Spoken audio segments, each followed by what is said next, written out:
All right, folks, welcome in to Pickaxe and Roll, brought to you by our good friends over at Superbook Sports. I'm your host, Ryan Blackburn, at NBA Blackburn on Twitter, part of the Mile High Sports Podcast Network, and I am very excited to discuss a final little bit of preview here for this particular series that it feels like it's a series for the ages. Between the Nuggets and the Lakers, we've got plenty to discuss on this front. But I've got a special guest with me for this one, somebody who I've been listening to for a long time, who's as entrenched in Denver sports and Denver radio as there is in this coverage. It is the great Shawn Drotar, who is over now at Mile High Sports Radio. You can make sure to catch him at the 2 o'clock to 4 o'clock hour on Mile High Sports Radio, 98.1. We'll make sure to cover all that in depth as well. But you can also follow him at @Drotar on Twitter. Shawn, thank you so much for sharing your time with me, man. I really do appreciate you stopping by. Oh, it's terrific to be here. Thank you so much. And if you listen to the show with me and Sandy Clough on Mile High Sports Radio, of course, you've met Ryan a lot. We've been pretty heavily on him for Nuggets coverage. So I feel it's well overdue that I return the favor. It's been awesome. I like to go on Shawn and Sandy's show because I feel like I often learn a lot about basketball coverage, just the basketball itself, being able to listen to very smart people who have been covering this thing and have seen these ups and downs with the Nuggets, specifically against the Los Angeles Lakers. And I figured who better to talk about the history of this matchup with than Shawn Drotar and some of the folks who have been around and covering this thing in depth on these shows for a long time. So we're going to focus in on the history of this Nuggets-Lakers matchup for a little bit. We will talk about some of those individual matchups, and then we're going to get into some tactics, some adjustments, some X factors later on in the podcast. But I'm looking forward to it. Should be a lot of fun.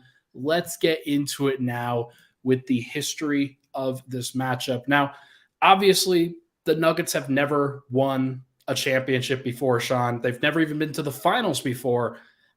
Unfortunately, the reason why they haven't been to the finals a lot of times is because of the silver screen and roll folks over there in Los Angeles. That's been a very difficult aspect of this. Before we get into the individual matchups, just your perspective on covering these Nuggets and covering this Nuggets organization every time they get into a situation where they have to face the Lakers at the end. Right. And born and raised in Colorado, so I grew up here. And I still have scars from Lakers matchups all the way back to the I barely remember, but I do remember the Nuggets getting run by the Showtime Lakers. They just always seem at the wrong time to run into some great Lakers teams where, it's Kareem Abdul-Jabbar or it's Magic Johnson or it's Kobe Bryant or in this case now LeBron James.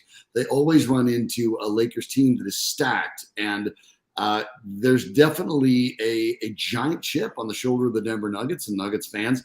This is the team they want to get by and want to get past to get to their first ever NBA Finals. But at the same time, it's daunting. And it feels like there is the weight of history that also weighs down on their shoulders here. And so for Nuggets fans, it becomes difficult to start to separate it and think that even though they've been the best team all year, they're the top seed. That's never happened. The Nuggets have never had the home court over the Lakers before at any time in the playoffs. But it still feels like it's the Lakers. Something bad's going to happen. And trying to get past that at times can be difficult. I think for a lot of reasons, this matchup is going to be a little bit different, particularly because Denver's the favorite. They've never been a favorite in the Western Conference Finals before. That seems ludicrous to even think about. And I do think that this team, the way that they have evolved, there's a lot to like. Basically shifting away from this matchup in the bubble, and I think that both teams have gone in different directions since then. Obviously, now the Lakers are back on the saddle, and they've shown their ability to, I think, make up for the difference in having some down years there and making some bad decisions. They're still able to get right back around, and they have the talent and the capacity to do that. Denver hasn't ever really had that before, so it's been a slow build. They had to recover after a couple of really tough injuries over these last couple of years, but they are back. The Lakers are back. Let's just go through it really quick, though. I have some of these banners here to throw across the screen. First time I recall that the Lakers and the Nuggets actually matched up in the playoffs in the NBA was 1985 in a very famous Nuggets-Lakers Western Conference Finals. It's one of the first times that Denver fans, I think, could really taste success with a very, very talented team led by Alex English and Fat Lever. And they ran into Magic Johnson and Kareem Abdul-Jabbar. Just from talking with Sandy, Sandy Clough, your partner on Shawn and Sandy in the afternoons, obviously a very famous voice here in Denver as well. What are some of the things that he has spouted? And I'm sure you have memories of this too, just like about how close this team was in this series before Alex English actually got injured. Well, I mean, I was a little young for this one. I do remember it. It was one of my earlier sort of Nuggets memories, but, Sandy was obviously in town for it. And the Nuggets had a chance. This was a really good team. Remember, I mean, Alex English is a Hall of Famer. They had tremendous players in Fat Lever, one of the guys that up until literally just a year or two ago, top 10 all-time in triple doubles. His numbers retired in the arena. You had at times that was when Kiki Vandeweghe was there. I mean, the Calvin Nat. This was the team that had a lot of talent. And they just weren't able to get past because you ran into the Showtime Lakers in their absolute prime. So you kind of run into a buzzsaw there. And that's the problem. And Denver's run into this before, years prior, 1977, when the Denver Broncos made the Super Bowl, the Orange Crush defense, a legendary defense, but they ran into, in 1977, the doomsday defense of the Dallas Cowboys. Craig Morton ended up setting the record for interceptions in a Super Bowl in that game. It still stands to this day, unfortunately. And sometimes you don't get to pick who you play against. And for the Nuggets, unfortunately, at these times, they always kept running into that Lakers buzzsaw. They ran into these all-time great teams. But yes, they had a real chance there. This was an outstanding team, a great scoring team. Alex English, to my mind, he's in the Hall of Fame, still one of the more underrated players of his generation. You can still win, by the way, if you're ever going out to the bars, you want to win an easy bet. Go ahead and ask somebody who scored the most points in the entire decade of the 1980s. They'll pick Magic, they'll pick Bird, they'll pick Jordan, they'll pick Dominique Wilkins. It's Alex English. I mean, that's where this Nuggets team was. But unfortunately, you ran into a team with Kareem Abdul-Jabbar, Magic Johnson, James Worthy, all Hall of Famers. And there was really not much you can do about it. And of course, when the Greyhound gets hurt, that's the way it goes. It's a tough place to be. Obviously injured by Kareem Abdul-Jabbar in a very controversial play. Yes, an overthrown that for Kareem, one of the dirtiest plays of his career, which was not renowned for that kind of play. And obviously that's been lost to history in a lot of ways. It's something that you'll probably gloss over a little bit in the grand scheme of Lakers championdom, and with the Nuggets, that's something that Nuggets fans have held on to for a while. Moving on to 1987, they faced off in the first round, lost by 82 total points in those 3 games. Just going back, I didn't really have any perspective on this particular matchup, but just going back and looking at the box scores, Magic Johnson's just dicing them up. Blair Rasmussen is the matchup for Kareem in that series. That is a tough place to be if you are the Denver Nuggets at that time. Yeah, I mean, anybody versus Kareem is tough. Blair Rasmussen for the Nuggets, actually one of the guys that kind of came through, not really an awful player, but a very much league average player. Certainly had no chance against Kareem, and you had Magic in his prime. I mean, obviously, not a lot of chance for the Nuggets again. And it's easy to forget that during that time period, we talk about the Hall of Famers that were on it, but you forget about the role players. You forget about your Byron Scotts, and Pat Riley, of course, is one of the show with Tex Winter at a certain point, even being involved in this. So, I mean, it was obviously a really tough fit for the Nuggets. And again, it's just one of those spots where they were overmatched. And these happen from time to time. Unfortunately, it just kept happening to the Nuggets. Unfortunately, Denver goes through a pretty drastic lull. They had a brief spell in 20 years, 1994, 1995 when they figured some stuff out, but ultimately that's like early 90s and then late 90s and most of the early 2000s were pretty horrible for Denver. And then they lost in the first round plenty of times, even before they didn't even get to face the Lakers because they were not good enough as a first round playoff team a lot of the times. And then that was the story of the Carmelo Anthony era until 2009, where you get the fabled Western Conference run with Chauncey Billups. And those two were fantastic. Carmelo and Chauncey, that was a great duo in Nuggets history, maybe the best duo outside of Fat Lever and Alex English, or Nikola Jokic and Jamal Murray. You've got a couple good candidates there at this point.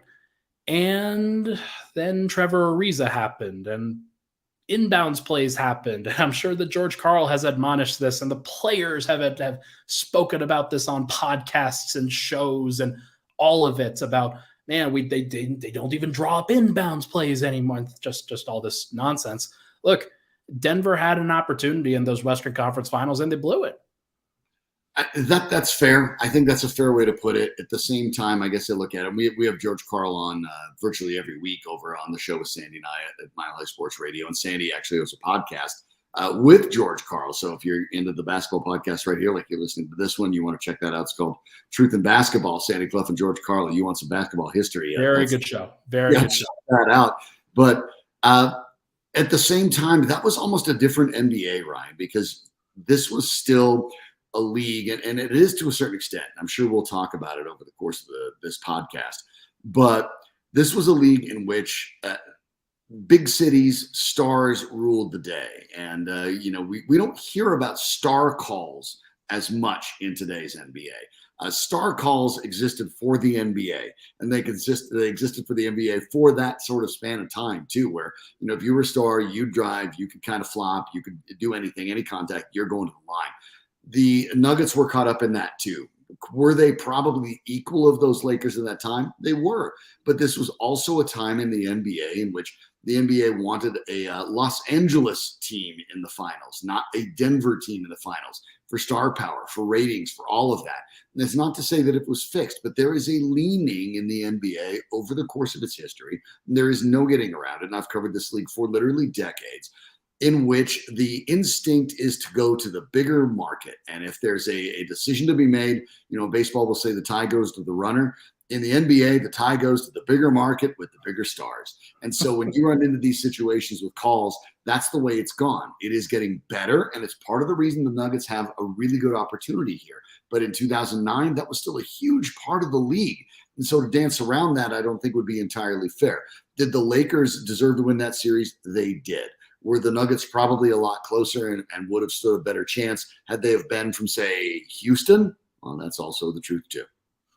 Interesting. I hadn't heard that aspect of it, and it's one of those things where I was still very young at that time. I do remember Carmelo Anthony's shot over Dirk Nowitzki in the second round series that year just to win Game 3. That was a very, very impressive moment for him. And it felt like things were lining up for Denver at that point, but they never ultimately got over that hump. And that was probably their closest opportunity until potentially this bubble run that we'll talk about soon. Mm-hmm. But in between then, we had a different era, the Ty Lawson, Danilo Gallinari Nuggets, that didn't ever really amount to much, unfortunately, outside of the 57-win season. They lost 4-3 in that first round and into a flawed Lakers team at that point, but still had Kobe Bryant, still had Pau Gasol, still had Andrew Bynum. And I call this the Meta World Peace revenge game because one of the big storylines in that series was that Meta World Peace right before the end of the regular season elbowed James Harden right in the eye. And it was a big storyline. Was he going to be suspended? How long was he going to be suspended for? Ended up getting suspended for 7 games, which accounted for the final regular season game, as well as the first 6 games of that first round. And comes back in Game 7 and locks up Danilo Gallinari in that game. Gallo went 1 of 9 from the field and scored 3 points. And the rest was history because the Nuggets just didn't have enough. Yeah, I mean, that's really what it boiled down to. They just didn't quite have enough in this case. And you're talking about a situation where if you're talking about the best two players in that series, that was Kobe and it was Pau Gasol. And that's one of the situations the Nuggets are run into as well. When you go back to the 80s and those Showtime Lakers, as we discussed, obviously you had the best players on the Lakers. And historically, that's always been the case. It was the case really up until at any point, and now for the first time, as we'll get into it a little bit later, here we are in 2023. This might be the first time in history when the Nuggets might have the best player. When you're talking about one of the best guys to ever lace him up in LeBron James, and a guy that's won a national title and an NBA title, and it's going to be in the Hall of Fame as well, and Anthony Davis. You can see how hard it is for the Nuggets to get that, because unlike the Lakers by and large, the Nuggets have to draft and develop. The top free agents do not come to Denver. And even though things have changed in the salary cap, that's still the situation. Whereas the Lakers could always get the best players. That's just the nature of being the Lakers, of being in LA, of the way the salary cap works. So if everyone could actually offer about the same amount of money, where are you going to go? You're going to go to the one that not only gives you the bigger market, the bigger opportunities to make money, but it's also the ancillary revenue. And I think that gets lost in the shuffle when we talk about why these big markets in the NBA historically do well, Ryan. And part of it is because if you're a superstar in Denver, where are your opportunities to make other amounts of revenue? Where are your advertisements in the Denver market? You do that in LA or Chicago or Houston or New York. Right. There are infinite number of opportunities for you to augment the amount of money. Even though you have a max deal, you can go to one of these markets and you can make way more money on top of that. You still can't do that in Denver or Milwaukee. And so that's one of the things that, even though the NBA has tried really hard to level things out, they're not simply going to be able to do it this way, because it's the very nature of these enormous cities and their marketing opportunities that smaller towns like Denver simply can't match. It's tough, and it definitely factors into a lot of these different series that they've had to face over the course of this time. Like, would you get a Ron Artest Meta World Peace in a smaller market? Probably not. Probably not. That's just no. It's just how the cookie crumbles, and those are the kinds of role players that you're talking about here. But finally, we go all the way to 2020, where Denver, after coming back from multiple 3-1 deficits, very tired in the bubble, in a very unique environment where Lakers didn't really have to try up until that point to actually get through the Blazers and the Rockets. Very flawed, very small teams. The Nuggets did not have enough juice at the end of that run to be able to really compete. Jokic was a different player. Jamal Murray was fantastic in that series, but really was the only guy that, other than Jokic, that could do much of anything. And Denver just ultimately didn't have enough in that case. And I went back and looked at the numbers. LeBron averaged like 27, 10, and 9 in that series, and was probably the best player on the court in a series that AD averaged 31 points per game. I think so, and I think you brought up Anthony Davis there. You should have. He was 30 plus points per game, but LeBron James was still at the apex of his powers. And this is a guy who's apex. You think of most people at apex, it goes in that little chart, and then it peaks. LeBron's is more like a giant long plateau. I was just thinking that. Yeah, it's totally different. He was still at the height of his powers, and because of that, obviously set up Anthony Davis. Now, the amazing thing is, you go back at that point in time, that it wasn't all that long ago, right? And we are talking about a series that's coming up. Anthony Davis and LeBron James are still with the Lakers. Nikola Jokic, Jamal Murray, and Michael Porter Jr. are still with the Nuggets. That's it. That's it. It's an interesting factor. There are some differences, and I think the passage of time has helped Denver and probably hurt LA in that fact. And the fact that KCP is now on the Nuggets instead of guarding Jamal Murray for the Lakers. Helps. Absolutely. There's a lot of role players that we can talk about on that particular Lakers team that don't even really like Kyle Kuzma was on that team, and he's probably going to get like $20 million a year this offseason. You had role players like Alex Caruso, who Caruso's fantastic, effective player, right? I mean, these were a part of the Lakers role players, and what you've seen in this particular series coming up is the Rob Pelinka, the former agent, who was maligned as a GM going for at least at the beginning of his tenure there with the Lakers, and maybe fairly so. As they, Dumb and Dumbers, and you've completely redeemed yourself by at the trade deadline, reinventing the Lakers on the fly, and here they are playing the best basketball of the year. We don't have a lot of comparisons because this team was revamped post the last time these two teams played. Yeah, it's going to be fascinating. We'll be able to talk about all of that. Tell you what, though, let's take a break. When we come back, we're going to talk about why this team was a little bit different than in past years, as well as tactical questions for this series. Should be a lot of fun. But first, everybody, this podcast, as you know, it's brought to you by our good friends over at Superbook Sports. As I realized that I should probably have the other ad read that I forgot to pull up. We're going to just get this done. New Superbook read. Here we go. Bring that big bet energy this summer with Superbook Sports. Superbook Sports is the most trusted name in sports betting, and right now use your promo code MileHigh to score up to $250 with their first bet bonus. Win or lose, they will match your first bet up to $250 with promo code MileHigh. Simply visit superbook.com for terms and conditions, or download the Superbook Colorado app in app stores. Enter the promo code MileHigh and you'll get $250 courtesy of Superbook Sports. Gambling problem? Call 1-800-522-4700. We'll be right back on Pickaxe and Roll.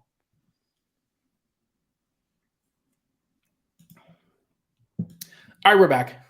Pickaxe and Roll, Ryan Blackburn here. Don't you love forgetting that you have an updated ad read for the week and realize, yeah, that's an important aspect of doing your job. That's a really good thing. Welcome to the club, my friend. I can say that hasn't happened to me more than a couple times before either. It's always good to see. But we're back. Pickaxe and Roll. I'm joined by the great esteemed Shawn Drotar. Does great work for the Mile High Sports radio side and helped me out greatly on the Nuggets coverage this year, especially on those home playoff or those home games. Those articles, those were super helpful during the regular season, just being able to free up to do this podcast for everybody. That's the most important thing here. But we are a team over at Mile High Sports, and we love to contribute. That's a very important aspect of what we do. But right now, Shawn, let's get back into why this Nuggets team. I think it's different than past years. I think it's different than there's at least a different feel in terms of where Denver is approaching this as an underdog versus the favorite. They are the favorite now, and they should have been the favorite last series, in my opinion. They weren't because of the name value of Kevin Durant and Devin Booker and Chris Paul and guys like that. I think that Denver should have been the favorite in that series, and it's why I picked them to win in 7 games, although that wasn't exactly sparkling in terms of my confidence level. But I feel more confident about this series than I did in the last one, just because I've seen Denver do it now, and I've seen them solve problems and solve them in a very impressive way that I didn't know if I was going to be able to see. And it just seems like they have that extra gear. What do you think is different about this Nuggets team than in years past? Why do you think everybody is trending this direction? Well, I think the main credit, Ryan, goes to GM Calvin Booth, who then built upon what we saw from Tim Connolly over all these years. And one of the weaknesses that Tim Connolly had, and he had very few, and obviously I think Connolly did a brilliant job with the Denver Nuggets, but he did have sort of favorites. And this is normal for GMs or for coaches. You have guys that you lean on. And if Tim Connolly was still here, I would assume, I feel very comfortable in saying that Will Barton would still be here, Monte Morris would still be here, and the Denver Nuggets would probably be out of the playoffs. Calvin Booth instead didn't have the same attachments as Tim Connolly. So the first thing that he did is went ahead and looked at the landscape of the NBA offseason and said, all right, I have the best player on planet Earth in Nikola Jokic. I have a player that has a completely different, unique set of skill sets as anyone else in the league. So what I'm going to do is make him the nucleus of this molecule, and I'm going to build around him, and I'm going to look at what best sets up Nikola Jokic's skills and maximizes it. You knew you had parts already, and certainly there were guys with contracts, and you have to work around that. But the move to go get Kentavious Caldwell-Pope, the move to go get Bruce Brown, which I was over the moon about, the move to go draft Christian Brown, which reportedly Michael Malone was not entirely all in on. So these moves by Calvin Booth were confident, commanding moves by a new GM who understood exactly what he wanted to build and exactly what he wanted to do. Obviously, that worked out extremely well because Jokic has a team around him that fits. And when you look around the way the playoffs has gone, and the 8-man rotation that Michael Malone has thrown out, it starts with Bruce Brown. It then goes to, and depending on the game, Jeff Green, and then Christian Brown. These are auditions that are significant. When you're talking about an 8-man rotation, 3 of those guys, obviously we're not talking about Kentavious Caldwell-Pope, who is a starter, are new. So 3/8 of the Nuggets playoff rotation are new additions this year from Calvin Booth. So the first thing you have to do is start there and look at the roster construction around Nikola Jokic and the way that Calvin Booth decided that this needed to be made. And the fact that he finished 3rd in GM of the year and Executive of the Year voting, I think speaks to that.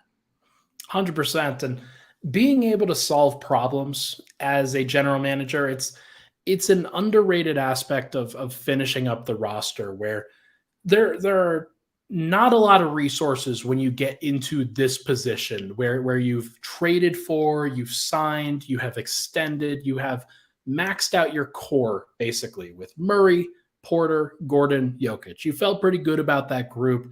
It was just about getting the finishing touches. And for him to acquire these different pieces, these different guys that could potentially help them in these series, has been extremely helpful. I always thought that KCP, that Bruce Brown will be great fits. I didn't know about Christian Brown. I didn't know whether he would be a contributor this year. And as it turns out, I was dead wrong. I am very happy to admit that, because he's been fantastic.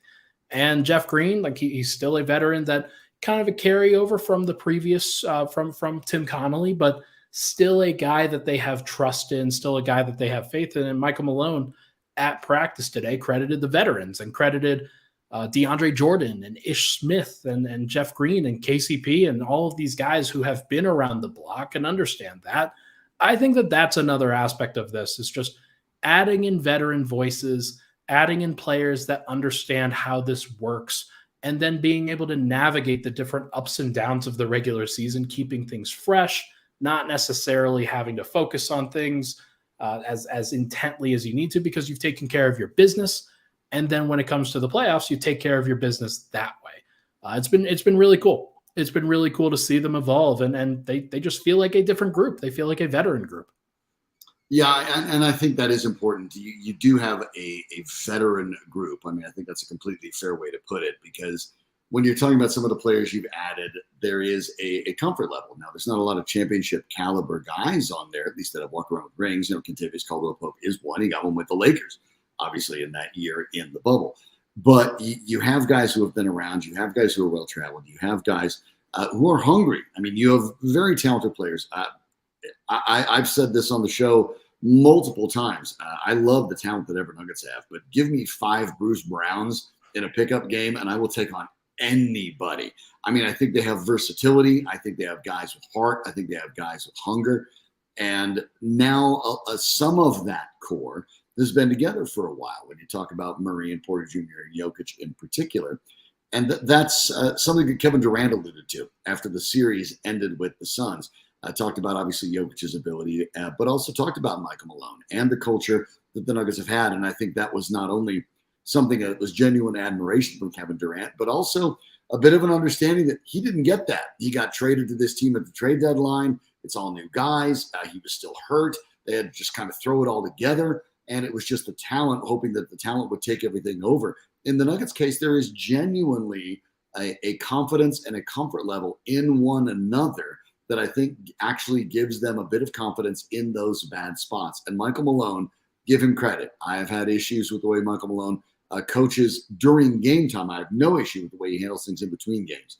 I do occasionally have issue with the way that he handles in-game situations.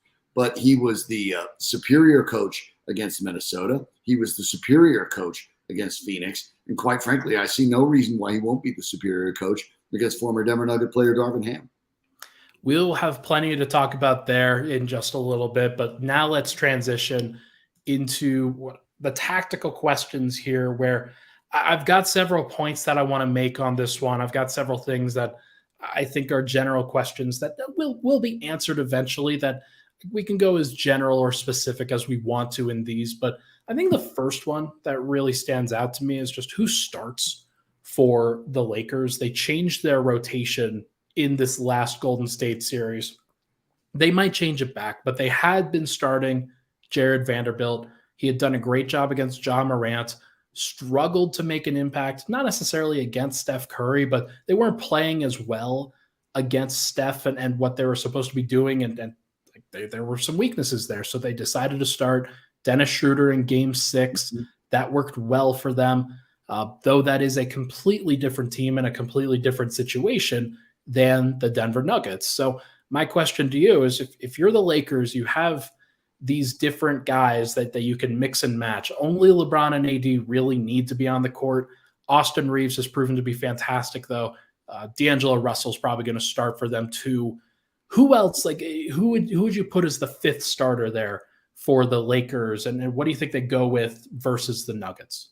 Well, I mean, what we've seen, I think, for the most part, is Jared Vanderbilt. I think is the guy we're talking about, but it's possible they could go through Hachimura, who I think has a more diverse set of skills than Vanderbilt. But at the same time, I think what you get in Vanderbilt is a guy that does not need the ball at all. Not an offensive factor. And I think when you're looking at the rest of it, that actually fits for the Lakers. The question is, defensively, where does this go? Because this part is fascinating. When you take a peek at it,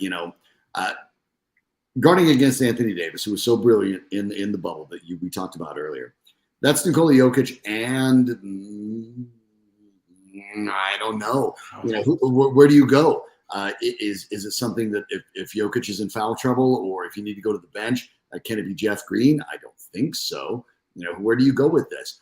And LeBron James, you're talking about Eric Gordon, and then who guards him? Christian Brown too small. Bruce Brown too small. I'm not sure. That's the tactical part of this is interesting. Nikola Jokic, you could say the same thing for the Lakers. Remember in the bubble, and Nikola Jokic was a different player back then, Ryan, but at the same time, they had more than just Anthony Davis. Dwight Howard played a lot of the time on Nikola Jokic and really was able to use that length and strength and the ability to not worry about his fouls to get in trouble, even when that was an issue. He changed that series, Dwight Howard did. Right. That was Bill McGee came in, even if Dwight Howard didn't have issues. That's something the Lakers don't have, so who can compete there? That makes this tactically interesting because the person that we're not talking about is Jamal Murray. And Dennis Schroeder, I think, is an underrated player, not a defensive player. D'Angelo Russell is arguably the worst defensive guard they have. So who guards Jamal Murray? And that part, when we decide of how this is going to shake things out, is going to make things very interesting because on top of that, you go to then option 3, Michael Porter Jr.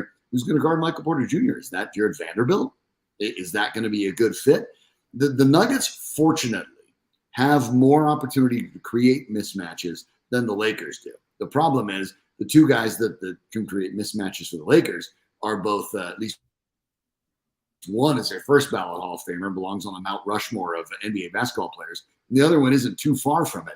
So that's the concern. The top end talent for the Lakers is outstanding. It is that secondary talent behind Jokic for the Nuggets that, quite frankly, the Lakers don't have a match for. Can they make sure that they exceed that, take advantage of it, and then maybe make up the difference between from what LeBron and what Anthony Davis will end up doing? Yeah, it's a good question. I think it's one of the reasons why Jared Vanderbilt will start in this series so that they can just have more versatile size in general, where whether it's having Vanderbilt guard Jamal Murray and then they switch the pick and roll, whether it's having Vanderbilt guard Michael Porter Jr. and then they have LeBron on AG and they have AD guarding Jokic, and they'll take their chances with Reeves, I guess, guarding Murray, who's not a bad defender. I don't see him as a major impact defender in that, but I mean, he's good. He's capable. But is he dynamic? No. And that's where you come with a lot of these Lakers defenders in that backcourt, especially, is that AD papers over a lot of weaknesses. They have some guys that can execute the scheme. They have a lot of guys that can funnel towards AD with all those different actions. But generally, that involves AD being able to sag off of a center, and it's where the next tactical question comes. How the Lakers guard the Jokic-Murray two-man game is really, really interesting, because if they decide that they are going to play it straight up, play it 2-on-2, I think Jokic and Murray can burn them. I know that AD is extremely talented. I know that he is dynamic as a defender, but this is a different beast.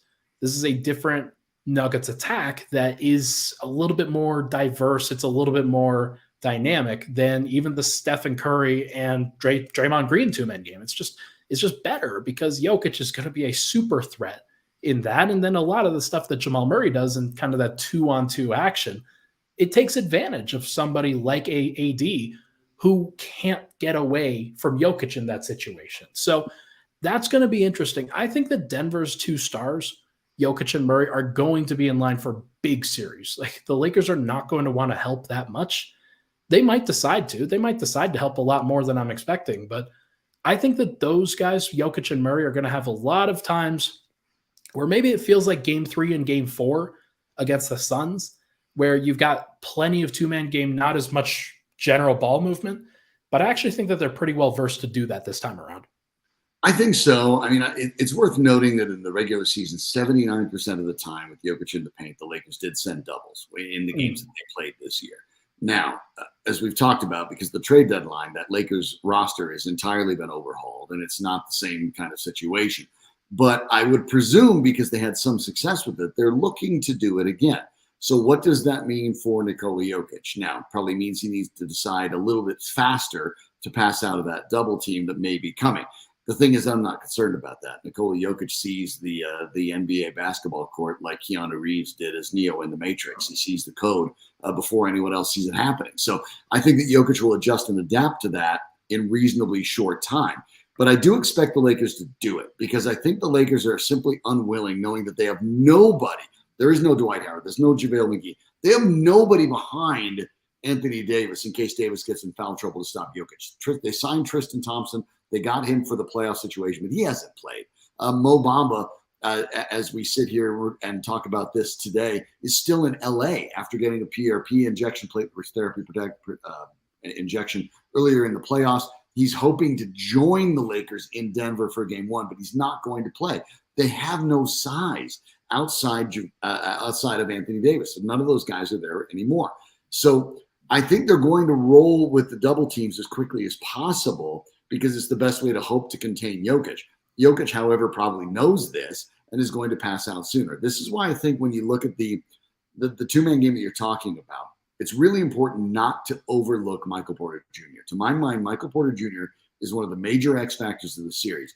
If the Nuggets can focus on getting him busy early, and we saw that late in the series with the Suns, where they focused on having him and he went out and had a great first quarter, even though the rest of his game wasn't phenomenal beyond that, the Suns had to respect it the rest of the way. I think they need to do the same thing. Try to get MPJ going, open the thread of the fact that if you want to double Jokic, he's going to sense it, he's going to roll it out, and now you're going to find yourself in a situation where you're leaving a potential score wide open. So while the two-man game is going to be valuable, I think for the Nuggets, if you make the two-man game into a three-man game because the Lakers want to double, that plays rather heavily into the Nuggets' hands. Also worth mentioning, I think that Jamal popped up as questionable again on the injury report with a non-COVID illness. So we will see what he ultimately looks like just from a physical standpoint, from an engagement level standpoint. I thought he didn't look as physically there in that game 6, though he did fight through it and had a good game anyway. But that's still at least something to monitor. Next, how the Nuggets defend AD. The AD pick and roll specifically, and I mentioned it this way, not the LeBron AD pick and roll, because they've actually not run as many LeBron pick and rolls as you would think. It's more diverse. It's more varied between Russell and AD or Austin Reeves and AD. Sometimes it's Dennis Schroeder and AD, especially when they bring in reserves. And then LeBron and AD will always be in their back pocket. Do the Nuggets just play drop in this series and do they decide, yeah, we're going to let Jokic sag into the paint. We're not going to let them get anything easy. We're going to force AD to hit jumpers. He can do it. Like, he's been hitting a high level of mid-range jumpers in these playoffs so far. Is that a sustainable method for Denver, or are they going to at least question that and decide, hey, we're going to shade a little bit towards AD. We're going to force him to make passes. But I think that's a big question, at least. It is. I think it's sustainable. In 2023, we just watched the Nuggets team dispatch a Suns team that lives at the mid-range level at at a rate in which virtually nobody else in the NBA does. It's not an efficient shot. Now, obviously, if you're Devin Booker or Kevin Durant, you can sort of break the code there because you are so efficient at it that you can make that change. But I'm not sure Anthony Davis is that guy. If I'm the Nuggets and Anthony Davis is comfortable with staying away from the basket and taking mid-range jumpers, that's a win for me. No matter what he's shooting, that's a win for me. So I think the Nuggets should be happy with doing that. Yes, they're going to have to be able to be aware of it, of him heating up. And from the beginning, yeah, I think maybe you sag off and you try to see how this game plays itself out. But you need to be ready to make changes. If AD is rolling, if he's getting his confidence, if he's starting to play downhill, you have to be aware of that. And you have to be willing to make changes. And that means you have to be a little bit physical. You may have to have a little bit of help come over. And obviously that's a concern because, we're talking about Anthony Davis, now you guard him. There's another guy over there, LeBron somebody or other, that you have to worry about too. Amazingly, here we are standing in May of 2023, breaking down this Nuggets-Lakers series and considering LeBron James as the second option. He is, but when LeBron James is your second option, that's better than most teams' first options. Oh, yeah, there's no doubt about it. And it is funny. I'm thinking about, man, LeBron, it's 2023. He was drafted in June of 2003. Is that right? Like, that's pretty insane. That's just a shout out. Like that's a crazy thing. But hey, good for him. Hopefully the Nuggets can send him out. Number 4, how drastically do the rotations shift? I think in general that Denver's rotation's pretty set. I think they've got the 8 guys that they want to play. I doubt that Reggie Jackson, Zeke Naji, Thomas Bryant, even former Laker, obviously, I doubt that those guys get involved. But hey, you never know. Maybe Thomas Bryant is a guy that you want putting pressure on the rim in a series like this. And against a Lakers team that they run pretty small in the second unit, you're probably going to stay small as well, just because that's the look that's been working for you. But hell, like Thomas Bryant may have something for this series. He's definitely got something to prove. Yeah, I think either Thomas Bryant or Zeke Naji, we're going to see them be active at times because behind Nikola Jokic, there simply isn't enough size. Now, I don't know how Michael Malone's going to do this, and obviously when Malone has been in charge of the rotations, like I said, that's when sometimes the questions end up coming up. But to my mind, I think that you're talking about a situation with, yes, you're going to need more size in spots in this series. And so whether that's Bryant or whether that's Naji, I suspect it's Naji simply because we've seen him play more. But you're going to need to put a bigger body on Anthony Davis at some point. And when that happens, I don't necessarily know. But yeah, I just don't think you can roll with the 8 that you've been rolling with because none of those guys can compete against Anthony Davis. And I understand that DeAndre Ayton is an equivalently large guy and certainly can play physical, but he just doesn't present the multidimensional threat that an Anthony Davis does. So I think you're going to need more size. Quite frankly, you're going to need to, not to go all bad boys Pistons on it from the 90s, but I do think you're going to be able to throw somebody out there. At times you say, I don't really care about the fouls you're drawing. Do not let this guy do what he wants. If you have to, put him on the line, but more than anything, push him back, make him take the mid-range, make him exert energy, especially in the games in Denver, because even if you get a couple fouls in the process, that's a net positive for the Nuggets.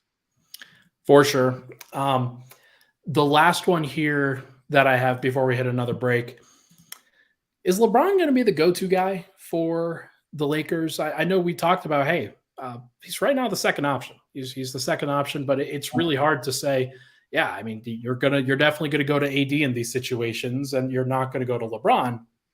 I'm not sure how much this matters in the grand scheme of things, but one of the things that stands out, Austin Reeves and LeBron James have the same number of points in the clutch in these playoffs. They are each tied with 11 points. The next highest Laker is, if I just scroll down here, D'Angelo Russell with 8, as well as Anthony Davis with 6. So they are not necessarily fantastic, or they don't necessarily know what they want to do in those clutch situations quite yet. They have been successful in general. Reeves has been great. Schroeder has been great, even though he's not always involved. But LeBron is one of those guys, like, he's done it for so long. You're probably going to see him take over in those moments. But I don't know. I think I think Aaron Gordon's a pretty good matchup for him in those clutch situations, and that may not be the best thing for the Lakers to do. Well, it depends. What are we talking about when we say clutch situations, right, Ryan? I mean, we're talking about only taking the shot, because you talk about Reeves, you talk about Russell, you talk about any of those guys. Who's facilitating that last clutch shot? The truth of the matter is, when it's winning time, LeBron James has the ball, and he will either decide to take it himself or he will decide to pass it. And his unselfishness, I think, is one of the things that delineates him and separates him from so many of the NBA greats. He trusts his teammates. He sets them up. He is willing to let them take the winning shot. He's done that since his Cleveland days, and nothing there has changed. So I still look at it and say, in the clutch, look, LeBron James has the ball in his hands. Now, he'll decide what he does with it. Maybe that means he's passing, but you have to focus on LeBron in the clutch. He's going to be the guy. I think when you're talking about the overall thrust of the Lakers offense, it's going to be behind Anthony Davis as much as possible. They'd like to put pressure on Nikola Jokic, see if they can get him in foul trouble, see if they can frustrate him, something like that. Remember, Darvin Ham today said that the best way to stop Nikola Jokic was find him outside of his house and kidnap him so he can't make it to the game. Their focus is to try to find a way to slow or stop Nikola Jokic.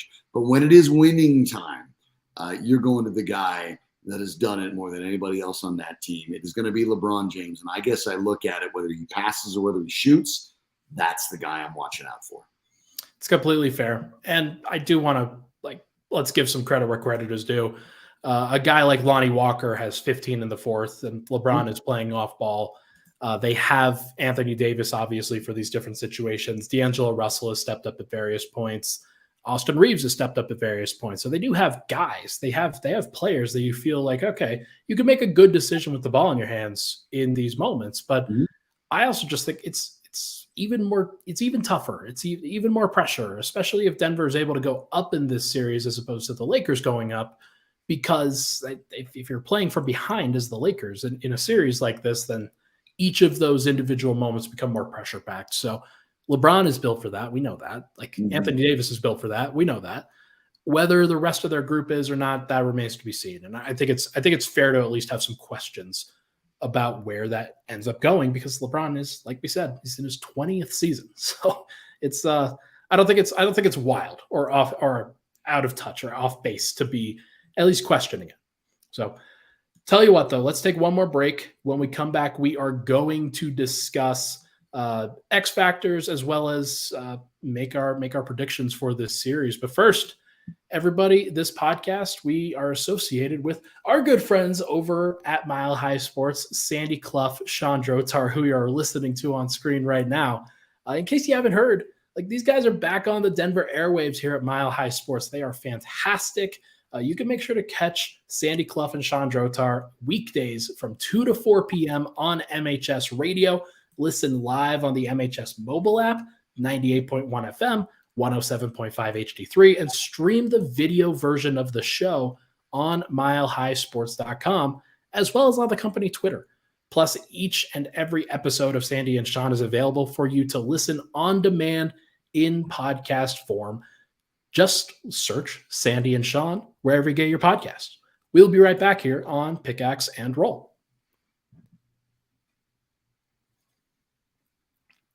All right, we're back. Final segment here, Pickaxe and Roll. Thank you so much, everybody, for tuning in.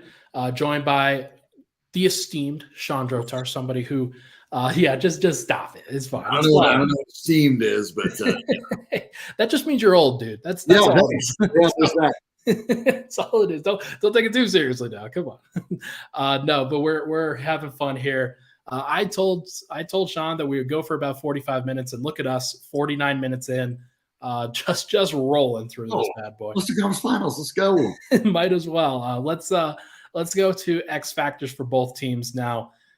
I think that if I am looking at the Lakers, the biggest X factor that I have is Rui Hachimura. You mentioned him earlier, and I think that he's a great candidate. Just because with Denver, you need guys that can switch and that can be big enough to match up with, whether it's Aaron Gordon or Michael Porter Jr., or even switch on to Nikola Jokic and not be just absolutely bodied. There's not a lot of guys that could say that, and anytime you switch a guard onto Nikola Jokic, you know that you're dead. But with a guy like Hachimura, somebody who can hurt the opposition on the offensive end as well. He's somebody who wasn't really a factor in the Lakers series against the Warriors, but was a factor against the Grizzlies. I think he'll be a factor against the Nuggets.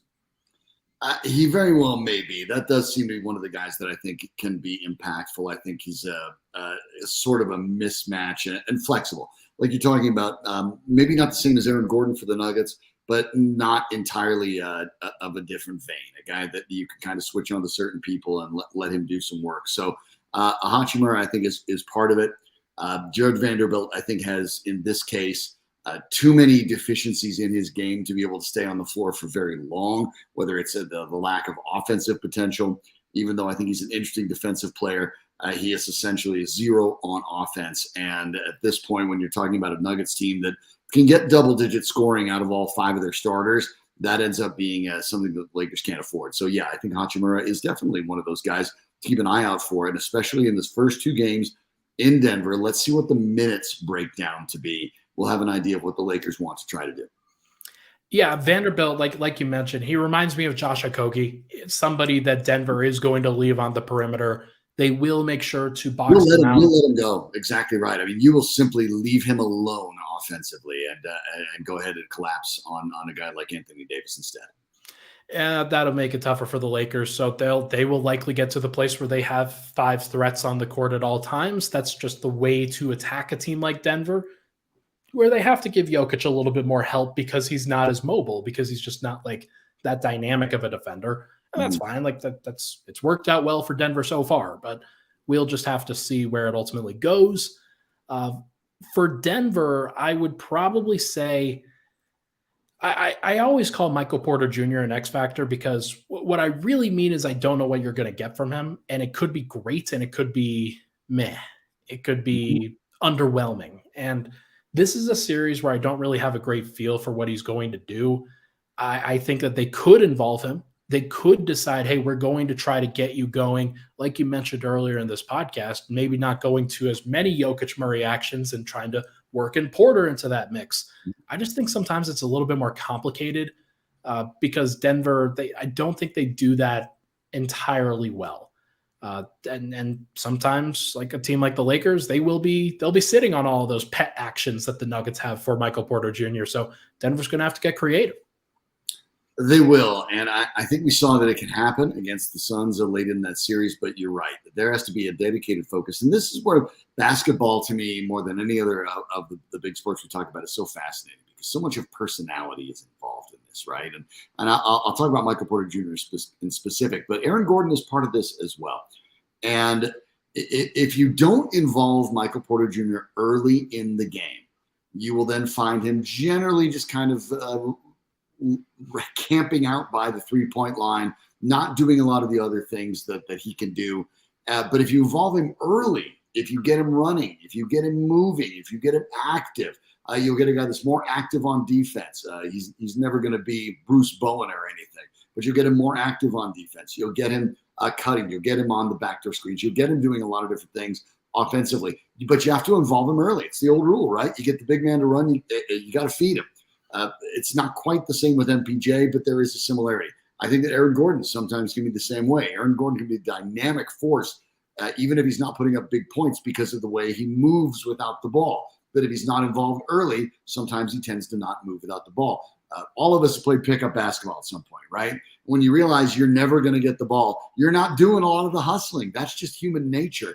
And I think with Porter Jr., especially as a younger guy and a guy that is accustomed to shooting and accustomed to scoring, he's one of those folks you have to involve him. Whether you like it or don't like it, I don't really care. That is who he is. So it's what you have to do to accommodate it, and the Nuggets have to make sure they accommodate it in order to diversify their offense. Because here's the same problem they had with the Suns. They ended up beating the Suns because they diversified that scoring. If you're looking at a 2-man game, let's be totally honest. Nikola Jokic is the best player on planet Earth right now, as far as I'm concerned, and Jamal Murray or Anthony Davis or LeBron James. If you're taking a pair, which pair are you taking? I'm not willing to roll with Jokic and Murray on that. You need to beat these guys, I think, with a team and depth and an ability to score in a lot of different ways. So the Nuggets have to invest early action in those early periods to make sure that those guys are involved And then look, if Michael Porter Jr. hits a couple threes in the first quarter, now the collapsing on Jokic, they can't afford to do it. They won't do it. And now the Nuggets have the edge. The early investment in diversifying their offense will pay off big time for the Denver Nuggets if they commit to it. It is funny. I do think that Jamal's averaging the quietest 26 points a night of anybody in the playoffs because he's been really good. And there have been moments where he has shrunk a little bit. There's been moments where he hasn't been perfect. But in general, we talk about a guy like Klay Thompson as, oh, yeah, you got to be dangerous Klay. Like you can't let Game 6 Klay get open. Jamal's been way more consistent than him. And Jamal's been a better player than him. And the Nuggets also have Nikola Jokic. And that's just – I think that Denver's well positioned with those two, that even if they have to rely on that duo as opposed to going with the beautiful game, I think they're going to be okay. They can win at least one game by doing just that. Whether they can win 4 or not remains to be seen. And that's really what you're getting at here. Is like it does take a village, and Denver does have the guys that you want to go with for sure. Who else would you count on as X factors for either of these teams that you're paying attention to ahead of this series? Well, I mean, the big one, and it's hard to even classify him as an X factor, but I think you have to because I think you brought him up. It's Jamal Murray, and it's hard to say an X factor is a guy scoring 26 a game. But the truth of the matter is he is not LeBron. He is not Anthony Davis. He is not Nikola Jokic. And Jamal can be extraordinary, and Jamal can also have nights in which he's not shooting well and can kind of be an issue. So to my mind, he has the advantage offensively in virtually every matchup. I don't really see a situation where the Lakers can put anyone against him in which they think they have the advantage. And I think they expect that. So Jamal has to be aggressive. He has to be smart. He has to be effective. And that means, I think, playing downhill a little bit and also doing what he's been doing better in this playoffs than I've seen him play before. And that is understand when they bring a little bit of extra pressure, go ahead and dish it. You don't have to try for the difficult shot. He has the ability to make the great shot, like the great shot makers do. But you have help on this team. There are guys that can make shots for you. Go ahead and lean on them because they will make your life easier. So Jamal Murray, right off the bat, is one of them. The second one, of course, I hesitate to say Bruce Brown because I think we know what Bruce Brown has to do, but it's Christian Brown. What can Christian Brown really bring defensively? We know that he has some ability offensively. We know that right now that's not what the Nuggets have him out there for. When Aaron Gordon is off, can you put Christian Brown on LeBron? Can he spend a couple minutes and at least make life difficult for him, if not stop him? Can he make him expend the energy? What can you do with Christian Brown in his time on the court that can make things challenging for the Lakers? If he does a great job, if he locks guys down, and we saw him get in Devin Booker's head, we've seen him do things that are pretty remarkable. And he doesn't have the demeanor of a normal rookie, like Anthony Davis. He's won a title as a collegiate player. He knows what that takes. And the other thing about Christian Brown that I think is interesting that people need to pay attention, I know he looks 14. I know he smiles a lot. I know he's got a baby face. He's one of those guys that actually wants to embarrass you on the court. He's that dude. So I think when you let him loose, you have to see what he can be able to do. So I think Christian Brown is one of the X factors in this series, because you're going to need him at times, probably on LeBron, even though it's not a good fit. But the Nuggets don't have any other options beyond Aaron Gordon. So if he can get the job done, and if he can even find himself being an effective defensive player, whatever he happens to score here and there in transition, that's a bonus. So I look at those two guys more than anybody, with also what we talked about with MPJ. It's not really an X factor role because MPJ, as his very nature, is a bit of a roll of the dice. One day he's amazing, one day he's not. But I look at those two, Jamal Murray, and I look at Christian Brown and say those guys can tip things for the Denver Nuggets in this series. Just looking at Christian Brown's numbers against Kevin Durant and Devin Booker, looks like, according to NBA.com, which take those matchup data stats with a grain of salt here, Devin Booker, he scored 14 points against him on 4 of 10 from the field, got to the free throw line a few times. Kevin Durant, he scored 17 points against Christian Brown on 8 of 18 from the field. So actually held him under 50%. Anything like that with LeBron would be a monumental victory for Denver. Oh yeah. And if that's the case, that would be very helpful for Denver. We're going to see. We're going to see, though. That's one where I'm not really holding my breath that Christian Brown can stop LeBron James. Yeah, but like you said, slow him down. Slow him down. Just give him another look. And especially when they like they'll probably have AG on him for most of the time. They might even have Jeff Green on him for some of that time with the second unit, especially.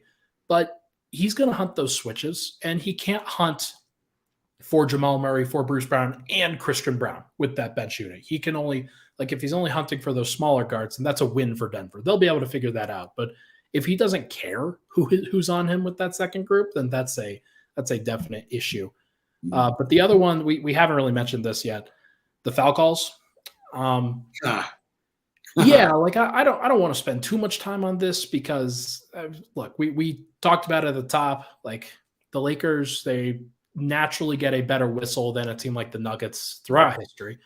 I think it's flipping a little bit just because, like, look, this is an era where you can promote Nikola Jokic and Jamal Murray and the Denver Nuggets, and that is a good story, and that's not going to change up the revenue that much in terms of actually having them go to the NBA Finals. But I can't lie, if it's in the back of my mind as to, hey, banner 18 battle for the Lakers and the Celtics is just 4 wins away in each conference. So should be. It should be. Man, look, the Heat are the 8th seed, right? And I saw earlier today the odds are that Boston has a 97% chance of advancing. And like I said, never tell Jimmy Butler the odds, but at the same time, the Celtics are the better team. And the idea of a Celtics-Lakers matchup is intriguing. It's not as if things are fixed or rigged, but the NBA has its own inertia. And its inertia, like most sports leagues, likes getting the big markets involved because then there's a floor for viewership when you're talking about your championship. That's just math, and there's no way around it. And look, the brass of the league wants good series, but they're not sitting here cheering for a Denver-Miami final. They're not. And how much do the referees play into that? I don't know. How much when LeBron James drives on Christian Brown, are they going to call a charge on LeBron James? Probably not very often. That's just the way things work. And I don't really want to plant the seed saying that things are stacked against the Nuggets, but at the same time, things are a little stacked against the Nuggets. That's the nature of being in a smaller market. Now, you're 100% right. Kevin Durant turned into a superstar in Oklahoma City. So there's no reason Nikola Jokic can't be as well. But it is going to be difficult to get over Anthony Davis and get over LeBron James because both of those guys have been in the league long enough to know if I want to get to the line, I probably can. And the Nuggets don't quite have that same luxury. So that is real. Now, this is Adam Silver's NBA. It is not David Stern's NBA. David Stern's NBA was very, very different and something that I admitted for decades I did not enjoy covering because things did not entirely feel on the up and up, and we're not even just talking about the draft lottery. So I think there are concerns there. But Silver seems to understand that when a Milwaukee Bucks can win a title, maybe even when a Denver Nuggets can win a title, it strengthens the entire NBA brand internationally, which is where the league is growing. So am I less concerned about that than I've ever been? Yes. Do I think it's not a factor at all? I'm not that naive. Hey man, it's part of being a Nuggets fan. That's just how it is, and it's tough. Like, I mean, everybody that's a Lakers fan is gonna be like, "Oh, you guys are just making excuses for the Lakers being better." In the chat right now, I'm looking. I can see y'all. I can see you right there. I'm looking.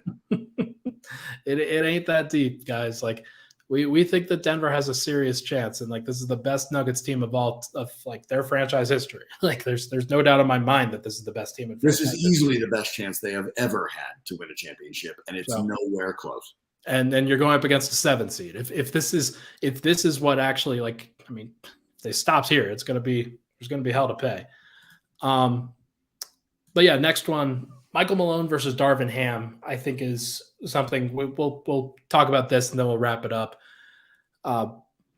Michael Malone's now coached this team for 8 years. He understands this team inside and out. He knows this group. He has deep-seated relationships with this group. And talking to him at practice today, he seems very comfortable. Just seems like he's in a good place where he knows the battle that they're going to face. He knows how important it is to match up with LeBron James and Anthony Davis and the stakes that are here. But I think that he's ready for this. I think that he's grown a lot over the course of these years. And he's not the same coach that he was in the bubble either. I think that he's gone through the trials and tribulations too. So it is interesting to see where these two teams differ from the last time. Obviously, Frank Vogel was the coach for the Lakers the last time, and I thought that Frank Vogel was an excellent coach. I think Darvin Ham is good. I don't know about Darvin Ham in terms of, hey, are you great yet? But we're going to find out. This is one where he could really solidify things for himself. So we don't know everything that goes into the coaching and in terms of what they're actually doing behind the scenes. But I feel pretty good about what Michael Malone has done so far. This is the best Michael Malone's ever been, and I give him a lot of credit because this far into his tenure with the Denver Nuggets, and remember, of course, he was with Sacramento before that, it's unusual, not unheard of, but unusual for coaches with the experience that Michael Malone has to continue to evolve and improve. By a certain time, you kind of are who you are.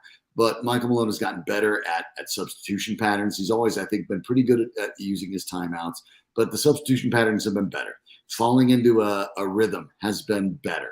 Understanding now occasionally to let some of your stars roll with the second unit so you don't have these hockey-style line changes that we saw not all that long ago, literally at the beginning of this season for Michael Malone. He has evolved, he has adapted, and has had him be the better coach in both of these matchups. And Monty Williams, do I know that Monty Williams is a Hall of Fame head coach?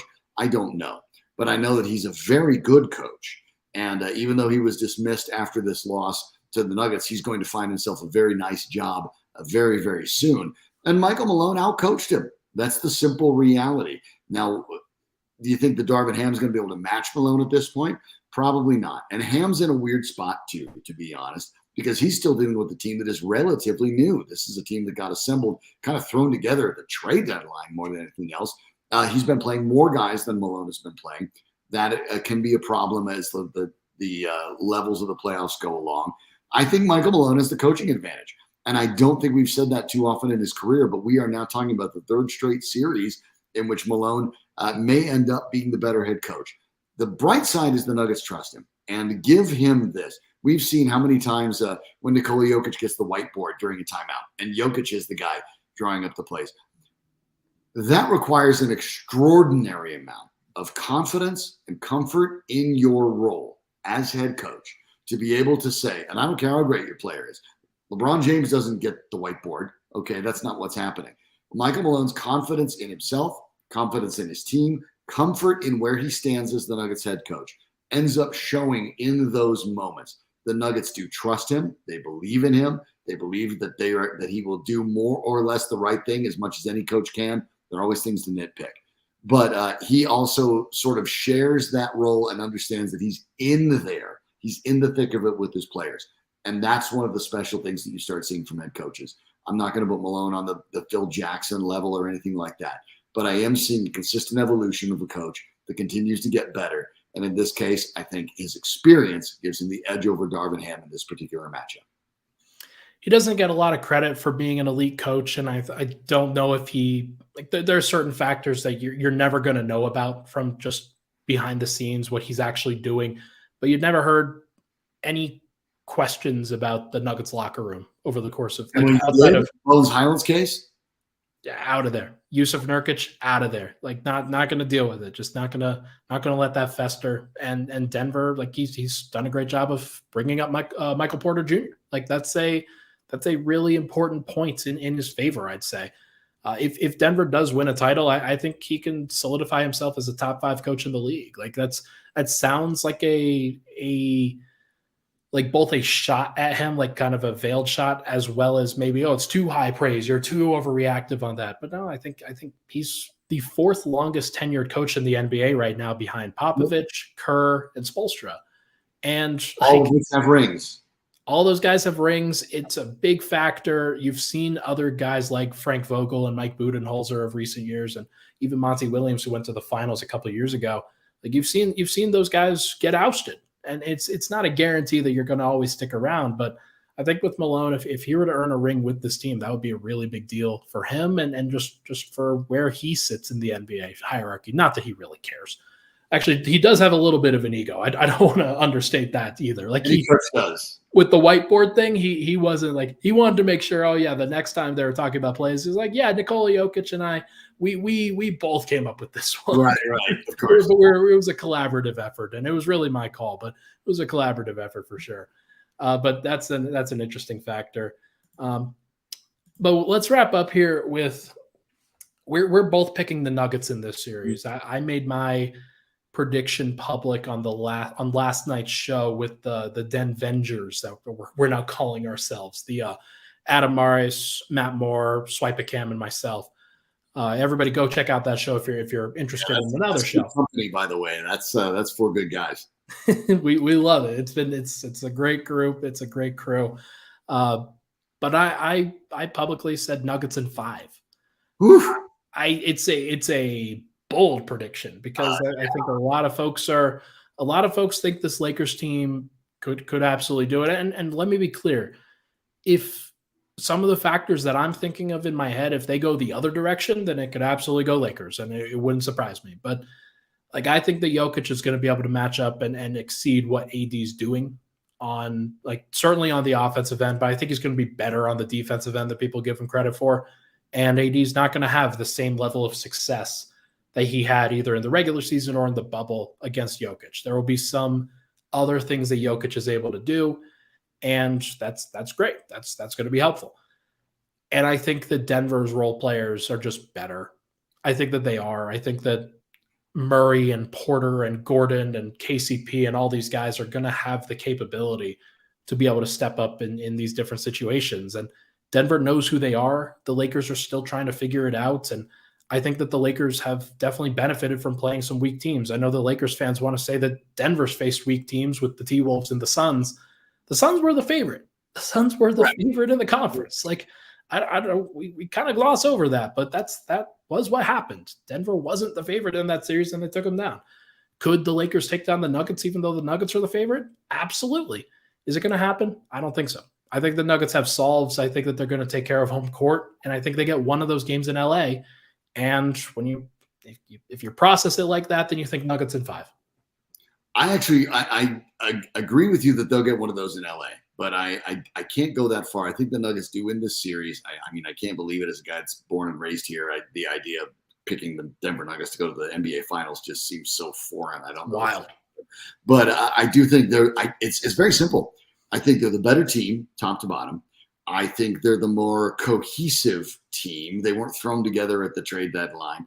Everyone knows their role. And you simply have the best player in the world on your side. And I think all of that combined over a 7-game series means the Nuggets come away with it. I think they do win this in 7 games. But you can look at it, could the Nuggets win in fewer than 7? Yes. Could the Lakers win in fewer than 7? I have a tough time envisioning that. And so, I guess when I look at it, that's sort of the way I try to predict anything. I look at a blowout on one side or the other side, a close game on either side. I just can't see the Lakers blowing the Nuggets out in a 5-game series or a sweep or anything like that at all. I can't envision it. So I do think the Nuggets are the favorites. I'm going to say 7, and fans will have to sweat bullets the entire time. But I do think that the Nuggets are simply the better team. They are the more cohesive team. They have the more they have more ability to attack in multiple different ways. I think you saw that against the Suns. And they have the best player on earth. And right now, I don't know where Nikola Jokic's ceiling is. He has not been just good. He has not been just great.